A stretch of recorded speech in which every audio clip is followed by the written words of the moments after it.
Nobody warns you that the person you trust most can be the one erasing people who never stopped loving them. I didn't figure it out all at once.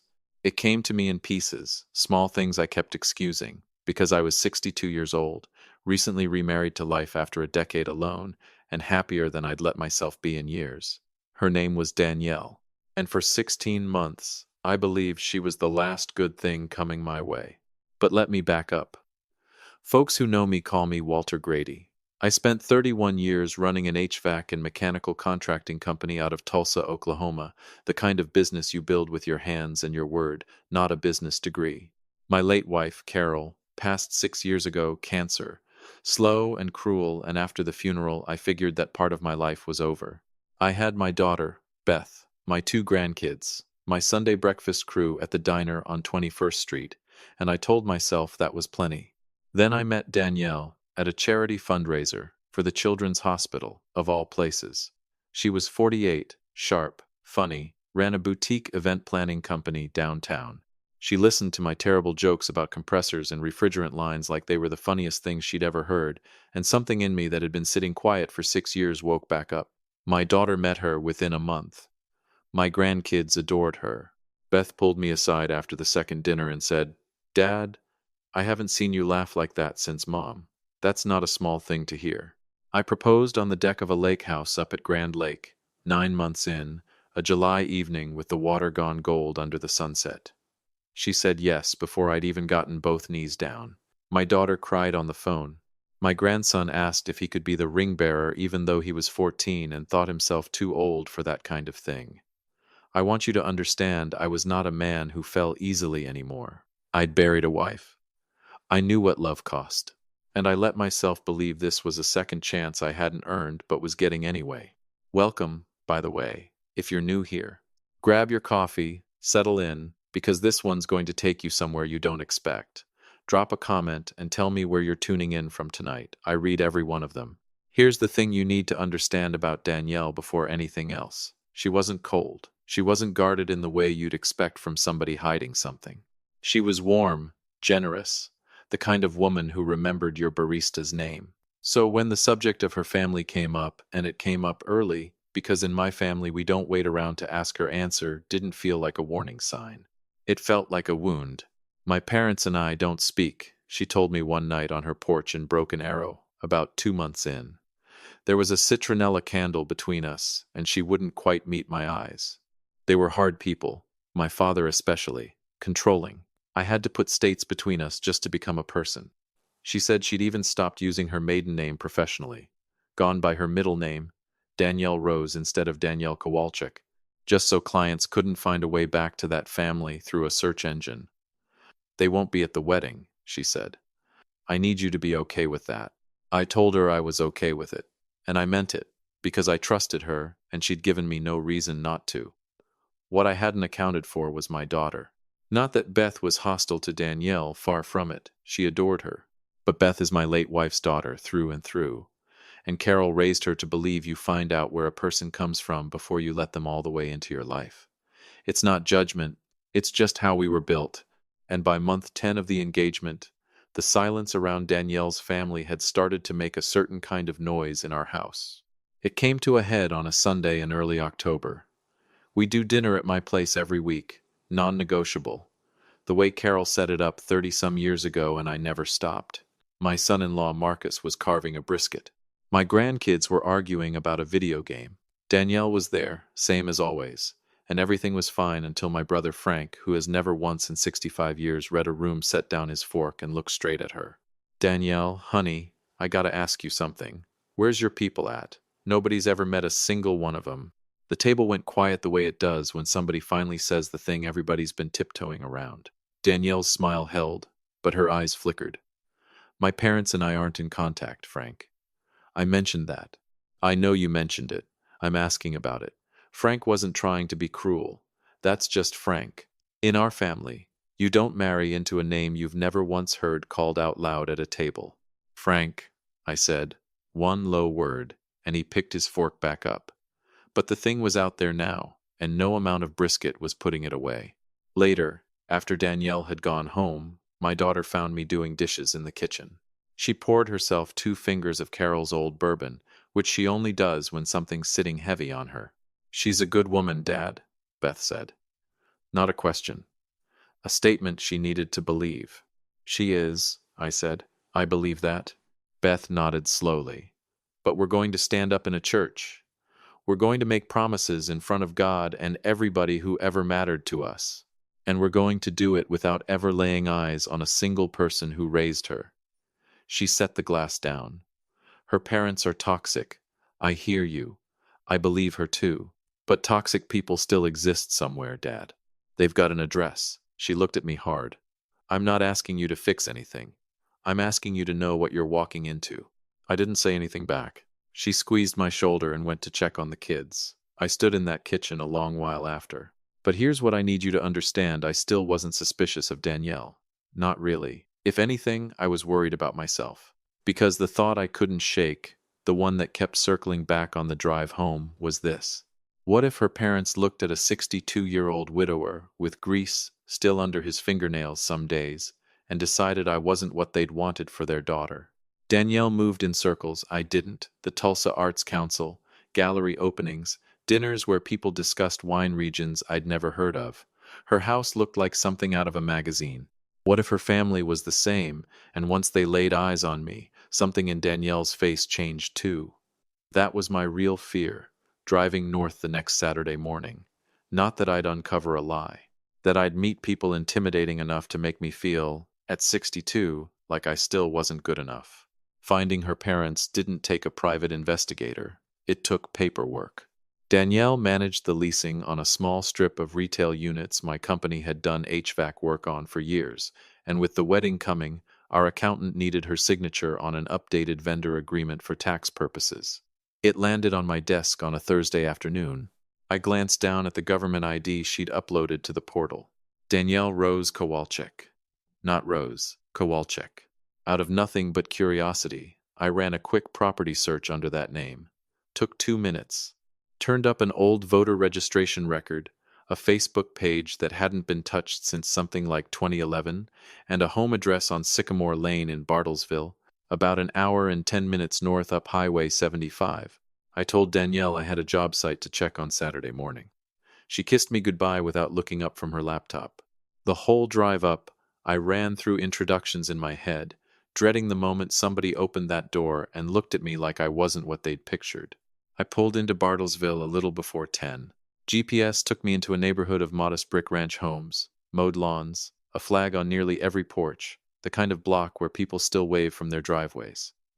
I slowed down, found the house, a tidy little place with a vegetable garden along the side yard and a hand-carved wooden porch swing. And out front, moving slow with a rake, was an older man in a faded Oklahoma State Cowboys sweatshirt, glasses pushed up on his forehead, cleaning leaves out of a flower bed like he had nowhere else on earth to be. This isn't what I pictured. I sat in that truck a full 5 minutes, recalibrating everything. No gate, no fancy car in the driveway. Nothing about this place suggested people who'd ever spent 1 second wondering if somebody was good enough for anything. These weren't intimidating people. They were just people. And for one clean, unmistakable moment, I felt something like relief. I got out and walked up the drive. He caught sight of me about 10 feet out and narrowed his eyes the careful way people do when a stranger's walking toward their house. "Help you with something?" I stopped, took a breath. "Sir, you don't know me. My name's Walter Grady. I'm engaged to your daughter, Danielle." The rake hit the ground. Not dropped, clumsy, just let go, like his hands simply stopped holding it. Water from the hose he'd left running crept slowly across the driveway while he stared at me, and his face did something I wasn't ready for. It broke open. Not with anger, not with suspicion. With relief, the kind that comes after years of carrying something and finally finding a place to set it down. "Ruth," he called, voice cracking on the name. "Ruth, come out here." And right there, standing in a driveway in Bartlesville, watching a retired man try to pull himself back together, my whole understanding of this thing turned over.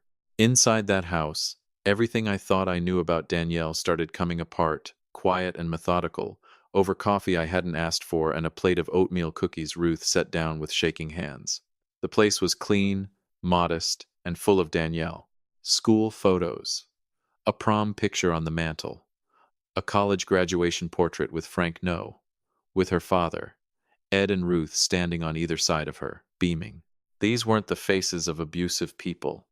These were the faces of parents who missed their daughter. The story came out, careful and slow. Ed had spent 29 years as a machinist at the Phillips 66 refinery before retiring. Ruth had taught second grade at Bartlesville Elementary for over 3 decades. They'd helped put Danielle through Oklahoma State, no loans, no debt, everything they could scrape together. They were proud of that, deeply proud. When Danielle moved to Tulsa and started building her business, things changed slowly. Calls got shorter. Visits stopped. She started showing up online under a different name, at events with people Ed and Ruth didn't recognize, wearing a version of herself they didn't quite know either. Then came the conversation about the wedding, a request for $40,000. Ed's heartbroken counteroffer of $8,000, everything they could give without touching their retirement. Danielle's response, "If you can't invest in my future, you're not part of it," blocked that same night. Ruth slid something across the table. A birthday card, sealed, stamped, marked, "Return to sender," in red ink. Danielle's handwriting on the return address label. Their address. I sat there, staring at that red stamp, then slowly pulled my phone out of my pocket. Opened the text Danielle had sent me the night before. The one I'd read right before falling asleep. The one that had put me on the road that morning in the first place. "Babe, wonderful news. I reached out to my parents. They finally apologized for everything and want to have lunch with you before they head out of town. So excited for you to finally meet them." The kitchen went very quiet. I looked up slowly. Ed and Ruth were sitting right across from me, completely unaware of the digital reality their daughter was building in real time. I turned the phone around and showed them the screen. Ruth read it. Set the phone down gently. Didn't say a word. Ed looked out the kitchen window toward the flower bed he'd been watering when I pulled up. I thought about the drive up, the introductions I'd rehearsed, my quiet fear of not being good enough for these people. I almost laughed. I'd spent weeks worried Danielle's parents would look down on me too old, too plain, too much grease under my nails for their taste. And here they were in Bartlesville, in a brick ranch house on Sycamore Lane, with a garden hose and 2 years of unopened birthday cards. The person who'd decided somebody wasn't good enough had never been them. It had been her. It had always been her. And just like that, the man who'd driven up Highway 75 nervous about making a good impression, that man was gone. The one who drove back to Tulsa that afternoon was thinking about something else entirely. The difference between a good liar and a great one is that the great one never breaks character. Not at the table. Not when everything's falling apart around her. I didn't confront her that night. I want to be clear about that, because it matters. I got back to my house, a little after 2, sat in the truck for a solid 10 minutes, and made a very deliberate decision. Not yet. Not because I was scared. Not because I doubted what I'd just seen and heard in that kitchen, but because I'm Carol's husband, and 30 years of marriage taught me something about timing that most people get backwards. She used to say, "The one who reacts first almost never wins. Let the lie finish itself. A half-told lie is just an argument. A fully told lie is a confession." I went inside. Danielle was on the couch with a glass of white wine and her laptop open to some venue's website, completely at ease, completely unaware. She looked up and smiled the way she always did, warm, easy, like I was the best part of her day. "How'd the site visit go?" "Promising," I said. "Long drive, though. You look tired. Want me to order something?" "I want you to explain why your mother's birthday card is sitting in a drawer in Bartlesville with our return address stamped on it, unopened. That's what I wanted." "Whatever sounds good to you," I said instead, and sat down beside her. She rested her head on my shoulder for a moment and went back to scrolling venue photos. I looked at that screen without seeing a thing on it. Outside, completely normal. Inside, I was taking the whole thing apart piece by piece. That night, lying in the dark, I did what I do when I'm working through a bid that doesn't add up. I separated what I knew from what I was assuming, and I built a timeline. As far as I knew, Danielle's real name was Kowalczyk.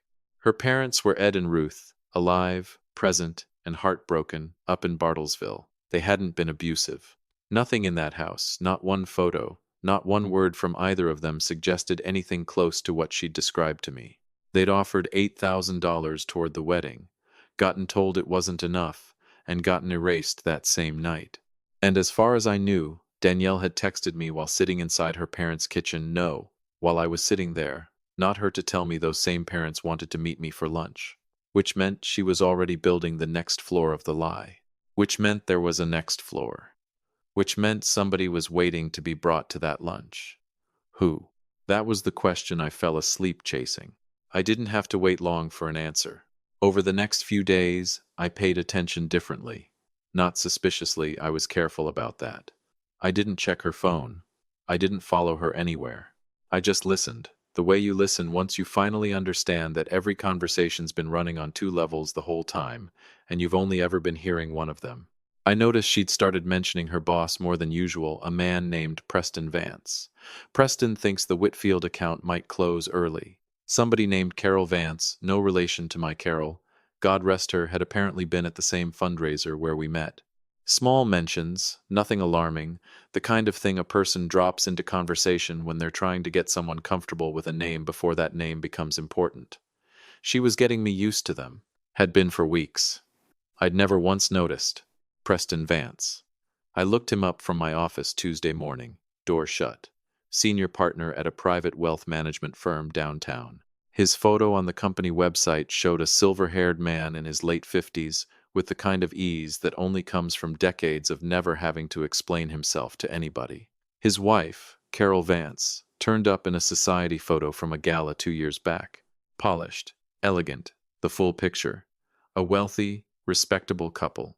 Exactly the kind of people you'd want in your corner if you were trying to convince a traditional Midwestern family that you came from somewhere impressive. There they are. I leaned back in my chair, staring at that corporate headshot, and that's when it hit me Danielle wasn't just a liar. She was trapped inside a prison built from her own enormous insecurity. She'd spent a decade reinventing herself in Tulsa, sanding down where she came from to climb into rooms my family never cared about, but her circle absolutely did. When her father wouldn't sacrifice his retirement for one day of theater, it wasn't a financial disagreement to her. In her mind, his modest life was a threat to the whole polished illusion she'd bled herself dry building. To keep that lie alive, she hadn't just drifted from them. She'd had to erase them completely. And I thought about what she must have told the Vances to get them to agree to this, because here's what I know about people like Preston and Carol Vance. They didn't get where they are by being careless. For Danielle to get them to sit down at a lunch table and pose as her parents, she'd have had to give them a story that made sense. Something coherent enough, sympathetic enough, that two busy, important people would say yes without asking too many questions. What did she tell them? I let it sit 2 days. Thursday morning, my phone buzzed with a reminder Danielle had added to our shared calendar. Lunch, Preston and Carol, at Cellar Bistro, Saturday, 12:30 p.m. A note underneath. Can't wait for you to finally meet them, babe. This means everything to me. I stared at that note a long time. Means everything to me. I thought about Ruth Kowalczyk sliding a sealed birthday card across her kitchen table. I thought about Ed's face when he read that text over my shoulder. Yeah, bet it does. That Thursday I called my daughter from the truck, engine running, parked outside my own shop. She picked up on the second ring. Need to talk to you. Come by the house. 20 minutes later, she was sitting at my kitchen table, Carol's table. The one Danielle had charmed everybody at. The one Frank had asked his blunt question across 2 weeks before. The one where everything had looked completely normal not that long ago. And I laid it all out, every piece. Bartlesville, Ed and Ruth, the birthday card, the text, Preston and Carol Vance.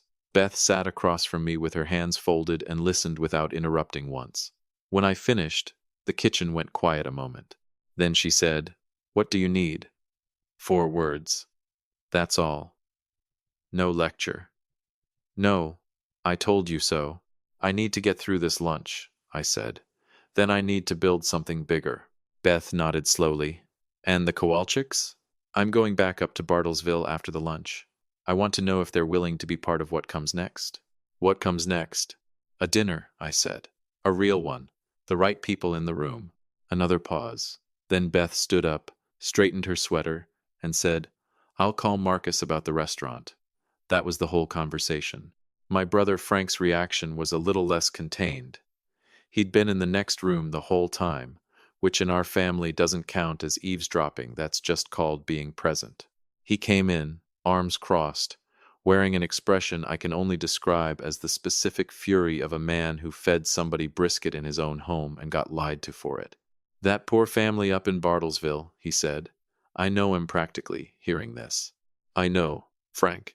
He looked at me a long moment, then put both hands on my shoulders, a move he's been pulling since I was maybe 8 years old and needed steadying. "You're gonna fix this," he said. "Not just for you, for them too." Saturday came. Cellar Bistro downtown is the kind of place where the lighting is arranged so everybody looks a little more important than they actually are. Danielle had made the reservation. I got there 5 minutes early, sat facing the door.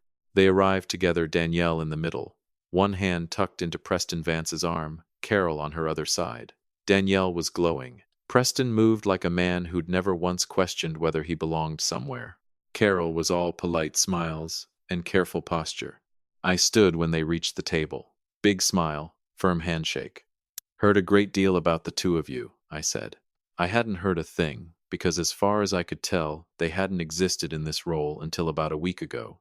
We sat, opened the menus, and for the next 20 minutes I watched Danielle perform with a fluency that, under any other circumstance, I'd have found genuinely impressive. She laughed at Preston's remarks half a beat too fast. Referenced shared memories with Carol. Trips, dinners, family moments got mentioned, and Carol followed along carefully, the way somebody does when they're working off a script they only half know by heart. Preston was smoother. He asked me detailed questions about my company, made sharp comments about the HVAC market, generally carried himself like a man who'd done his homework and meant to be convincing. Everybody at that table was acting. The whole thing was a stage, and I sat there eating grilled trout, being absolutely charming. "So, Preston," I said, setting my fork down with the easy calm of a man without a worry in the world. "Danielle's told me so much about you. Clearly you've had a real presence in her life." Preston smiled. "She's been like family to us." "Like family. That's everything to me, hearing that," I said. I looked at Danielle when I said it. She gave me that radiant smile right back. "Keep smiling, sweetheart. I'll be straight with you both," I went on, leaning in slightly the way I do when I want somebody to feel like I'm letting them in on something. "My family takes these things seriously. Carol, my late wife, would never forgive me if we didn't do this the right way." A pause. "We'd love to host an engagement dinner next Saturday. Nothing extravagant. Family, good food, a toast. My people just need to properly welcome the folks who matter to Danielle before we get to that altar." Preston glanced at Carol. Half a second of silent calculation. "We'd be honored." Danielle grabbed my hand under the table so fast I felt it in my shoulder. "Perfect," I said, and smiled at her. She smiled back, full, radiant, triumphant. The smile of a woman who believes she's already won. The trap was already built. She just walked into it smiling. If you've been with me a while, you know what's coming. Drop your comment below, and while you're at it, hit that like button and make sure you're subscribed. Over the following 6 days, I moved careful and quiet. Monday, I drove back to Bartlesville. Called Ed from the driveway before I even knocked. He had the door open before I finished dialing. We sat at that same kitchen table, same coffee, and I told them about the lunch, about Preston and Carol Vance, about the performance, about the engagement dinner I'd arranged. I told them I wanted them there. Ruth's hands went still around her mug. "Walter, we don't want to cause a scene." I looked at her straight on. "My daughter is going to stand in a restaurant and welcome anybody who walks through that door as family. Danielle deserves to know exactly who she is." I paused. "And you two have spent 2 years sending birthday cards that came back unopened. You deserve to be in that room. Not for drama. Because you're her parents, and somebody's got to say that out loud." Ed leaned forward and covered Ruth's hand with his. Looked at me. "What time should we be there?" Tuesday, I sat with Beth and Frank in my office and walked them through everything in detail. Beth listened, asked 2 sharp questions, then said, "I'll handle the restaurant." Picked up her phone. That was that. Frank's reaction needed some managing. "I want to say something to her at that door," he growled, eyes narrowed. "No, Frank, not one word," I said, putting both hands on his shoulders. I need you to do something that's going to be the hardest thing you've ever done. Not a syllable until I stand up for the toast. He looked at the ceiling, then at me, jaw working. Fine, he finally said. But I want a double helping of that brisket before anybody sits down, and I'm holding the door on the way out. I looked at him and nodded. That much I can promise you. Every piece was in place. Marcus found us a private room at Giordano's, an old family-run Italian place on Cherry Street somewhere that felt like a home, not a stage set. White linen, candles, warm light. Beth handled the menu personally and set a small framed photo of Carol on the welcome table, because in her words, Mom should be here too. Ed and Ruth drove down from Bartlesville Saturday morning and checked into a hotel near downtown. Ed called me Thursday night to confirm. His voice was steady, careful, and at the end of the call, after we'd gone over the details, he said quietly, Walter, whatever happens tomorrow in that room, thank you for coming up to Bartlesville, for knocking on that door. A pause. She chose well, even if she doesn't know it yet. I didn't know what to say to that. So I just told him, see you tomorrow, Ed. I pressed my suit Friday night. Climbed into bed beside Danielle, already asleep, already dreaming whatever version of tomorrow she'd built for herself in her head. I lay there in the dark thinking about a man in a faded cowboy's sweatshirt watering a flower bed on Sycamore Lane. A birthday card, sealed with a red stamp. A kitchen table where two people had been quietly waiting 2 years for somebody to finally show up. Somebody was showing up tomorrow. So were they. You can build a lie as tall as you want, but the moment the right people walk through the door, the whole thing comes down. That Saturday morning, I woke with a stillness that doesn't come from peace, it comes from certainty. I lay there a few minutes listening to Danielle in the bathroom, the shower running, the hair dryer, the particular rhythm of a woman getting ready for a performance she believes she's already won. And I thought about Ed Kowalczyk pressing his good navy blazer in a hotel room downtown, Ruth standing in front of a mirror trying to hold herself together. Two people who'd driven an hour and 10 minutes down Highway 75 for a dinner their own daughter had no idea they'd been invited to. Get up, Walter. Let's finish this. Danielle took 3 hours getting ready. 3 hours. I sat in the den watching the college football recaps with the volume low, letting her have every minute of it. She came out twice to ask my opinion, once about earrings, once about shoes, and both times I told her she looked beautiful, because she did. That was never the problem. The problem was everything hiding underneath the beauty. She wanted to leave early to check the venue setup. I told her to go ahead, that I had a quick call to make and would meet her there. She kissed my cheek, grabbed her coat, and walked out looking like a woman whose whole life was finally perfectly arranged. The moment the door shut, I picked up my phone and called Ed. He answered on the first ring. You doing all right? I asked. We're ready. His voice was calm, steady, the voice of a man who'd made peace with a decision. Ruth stressed. We're ready. Good. When I text you, you walk in. Doesn't matter what's happening at that table. You just walk in and stand there. You don't have to say a single word. A pause. Walter. Yeah, she's going to see you the second that door opens. I know it. I just want you prepared. His voice caught something in me. I've been getting ready for 2 years. Been ready since the night she blocked us.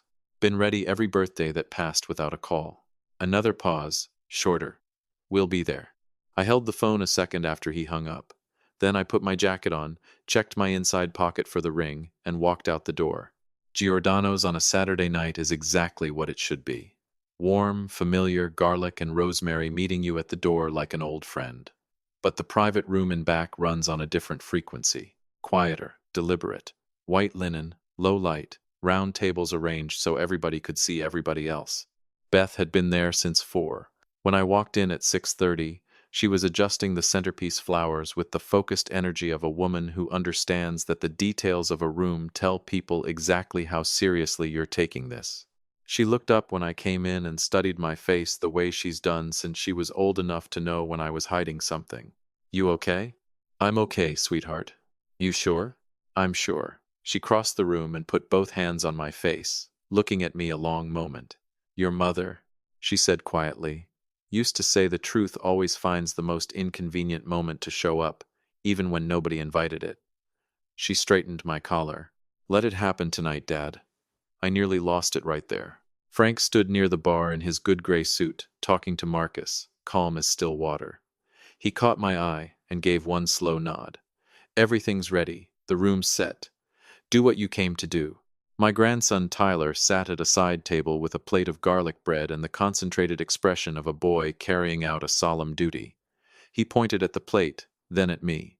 His version of, I held up my end. Don't forget yours.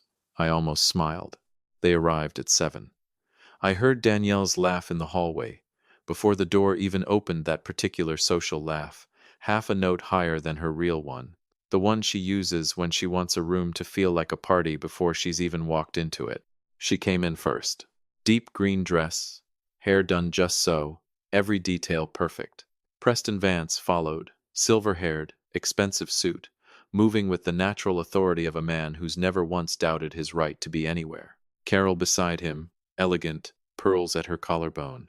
Danielle moved through that room like she owned it, kissed Beth on both cheeks, shook Frank's hand with both of hers, laughed at something Carol said near the drinks table and touched her arm warmly. She was magnificent.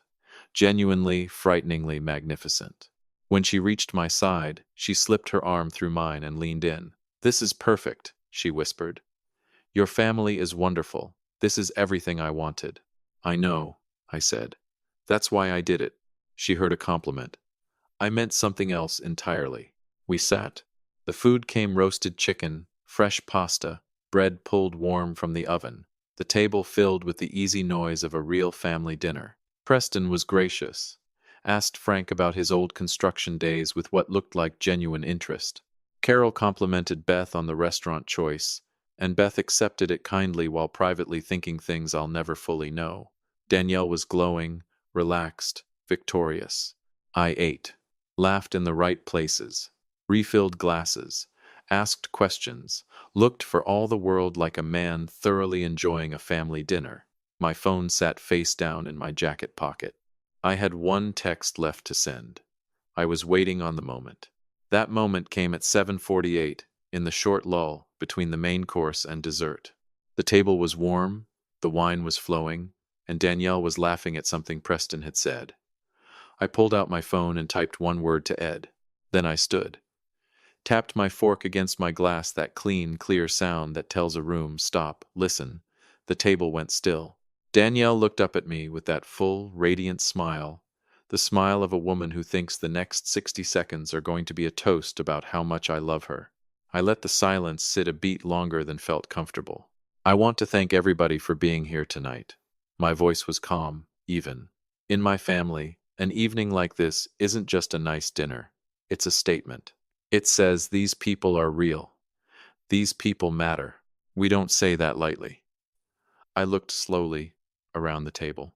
My wife Carol taught me that the people you invite to your table tell everybody exactly who you are.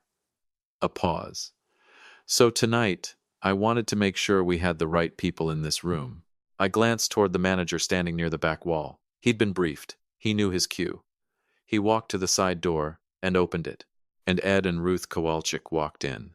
Ed in his navy blazer, the one that didn't fit quite the way it used to, the kind you could tell he'd owned for years and saved for occasions that mattered. Ruth in a deep burgundy dress, small clutch held in both hands, chin up, moving with the quiet dignity of a woman who'd decided she was not going to fall apart in public no matter what happened next. They crossed into the silence of that room, and Danielle saw them. I was watching her face. I'd positioned myself specifically to watch her face. The color drained out like a tide pulling back, fast, total, complete. Her lips parted. Her hand, the one holding her wine glass, went completely still. The glass tipped. I leaned over without looking at her and steadied it. Careful with the linen. She turned to me. Her eyes were doing the rapid math of somebody searching for a story that could still save her. I watched it happen in real time. Walter. Her voice came out thin, barely there. I went to Bartlesville, I said, quiet, not for the room. 3 weeks ago, drove up Route 75 on a Saturday morning because I told myself maybe I could fix this for her. Maybe I could give her family back as a wedding gift. I let that land.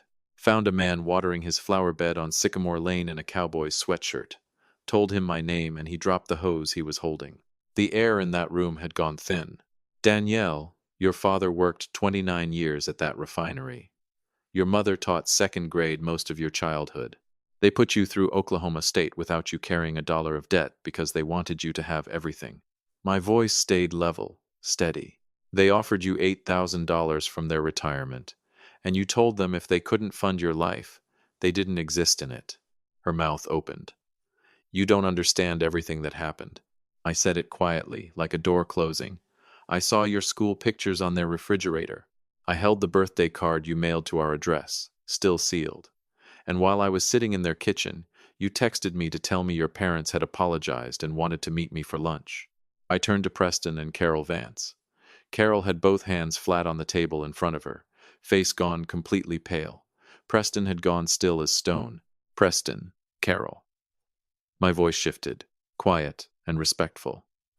I know exactly what she told you. That my family was judgmental, that her real parents had passed away years back, and that she needed you to stand in as honorary family so she wouldn't have to face a wedding like this alone. She used your kindness and your standing to fill two empty chairs on a stage. I gestured toward Ed and Ruth, still by the door, but those are her real parents. Carol looked at Danielle, a long, slow look that didn't need words because words wouldn't have been enough anyway. Then she looked at Ed and Ruth, and something crossed her face that was far worse than anger, recognition. The specific recognition of a woman who's just understood the person she thought she knew doesn't exist. Preston said nothing. He folded his napkin, set it on the table, the gesture of a man leaving who's decided nothing left is worth saying. I turned back to Danielle one final time. She'd stopped looking for an exit. There wasn't one, and she knew it. She just looked at me, eyes bright, jaw tight. Everything she'd built was reflecting back at her off every face in that room. I grew up watching my father treat everybody like they mattered. The man who parked the cars, the woman who cleaned the office, the retired machinist in Bartlesville who gave everything he had and got told it wasn't enough. I reached into my jacket pocket. That's the measure I was raised on. Not the address, not the job title, not the dress. I looked at her. By that measure, I don't know who you are. I took the ring out of my pocket and set it on the white linen in front of her. Not thrown, not dramatic, just set down. The way you put something down when you've been carrying it too long and you're finally ready to let it go for good. Then I picked up the small vase of white flowers sitting at the center of our table. Beth's choice, simple, plain, and crossed the room to where Ruth Kowalczyk stood. She was fighting it.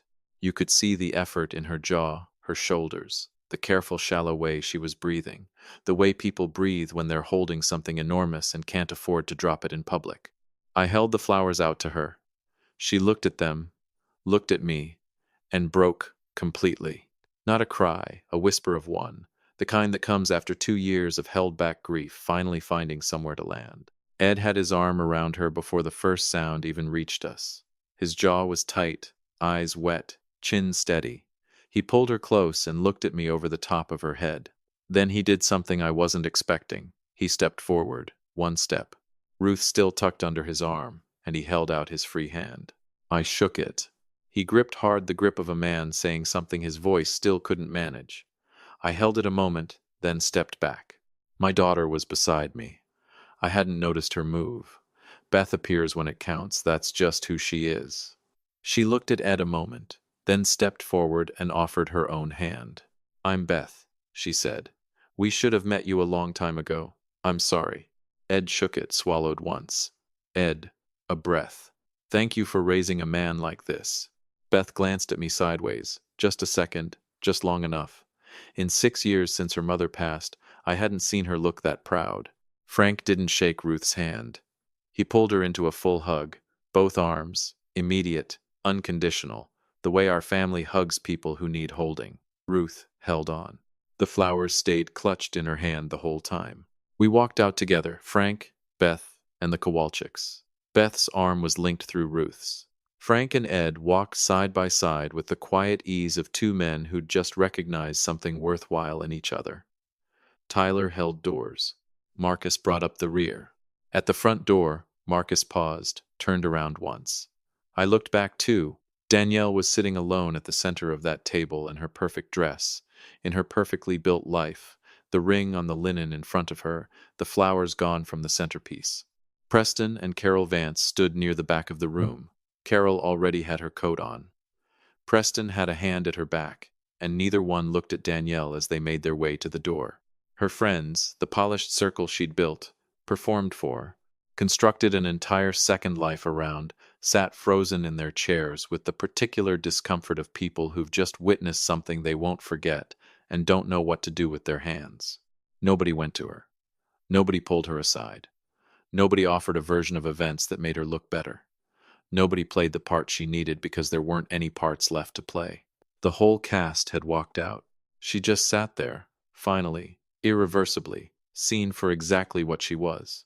Outside on the sidewalk, the cool October air hit clean and sharp, downtown Tulsa moving around us like it had no idea what had just happened inside that restaurant. I stood next to my daughter and took a breath.